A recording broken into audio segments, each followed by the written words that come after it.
One of the questions that I get a lot these days is, Sharon, so what's next? What's your next challenge? Where are you walking next? In case if you randomly ended up on my channel, my name is Sharon and I live in Japan and I walk a lot around Japan. I've walked from Narita to Haneda. I've recently walked this year in the month of May from Tokyo to Kyoto.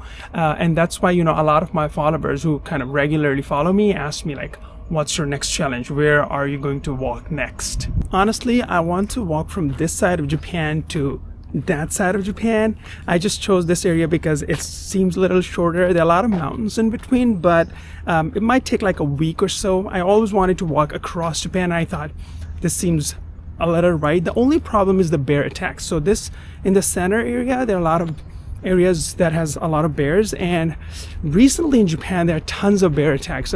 One of the reasons is because the climate change, there's not much food for the bears on top, so they kind of come down.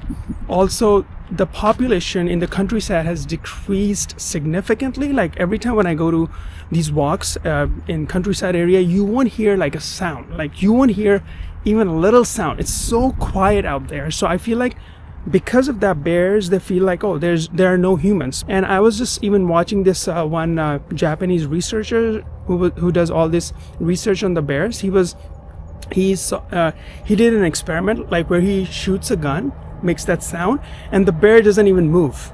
He doesn't feel anything. But as soon as he makes the sound of car or like humans, they react, like they try to avoid or they try to run away. And because in the countryside now they don't hear any humans, like children playing or farmers working or something, so they feel like, oh, there's nobody. So that's why they've started coming down. And that's one of my biggest fears right now, because recently there was this very young guy. He was like 26 years old in Hokkaido. He was ripped apart. And then every morning in the news I see like, oh, the bear came in the farms to eat some watermelons, or there was a bear in the house, there was a bear in the backyard. So that's one of the biggest fears. So I'm not really sure when and how will I do it, but this is something I really want to do it. I don't know when, we'll see.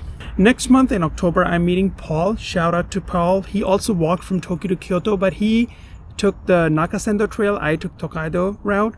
Nakasendo trail or the route is way prettier. So if you ever want to try Tokyo to Kyoto, I would highly recommend to try that. Tokaido is more like a road, but Nakasendo trail is mountains, and it's like there are many like traditional old houses and whatnot. So I would recommend that. And do check out Paul's channel. He does a lot of fun, interesting walks and shares a lot about Japanese culture and places. So amazing channel. And we might take a little walk in Tokyo somewhere, but then share our experiences. So please stay tuned for that as well. All right, so just to let you guys know that my channel is not only about like walk challenges. I initially started this channel to do different kind of challenges each month, and the reason I was doing that was because just to stay motivated. Like each month I had like certain kind of goal, like, okay, in Japan I'm gonna explore this different place this month, or I'm gonna try this food that I've never tried before. So every time I had these challenges and they kind of, or goals, and they kind of kept me motivated or excited about each month.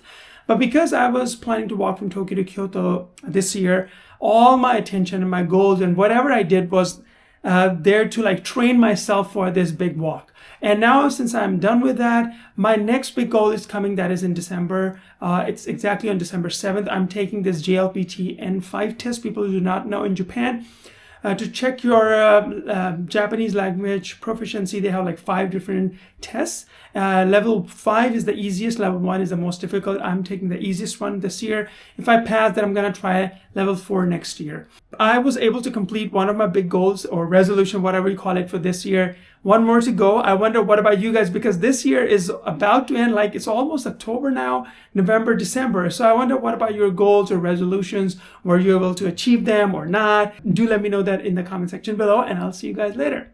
Bye.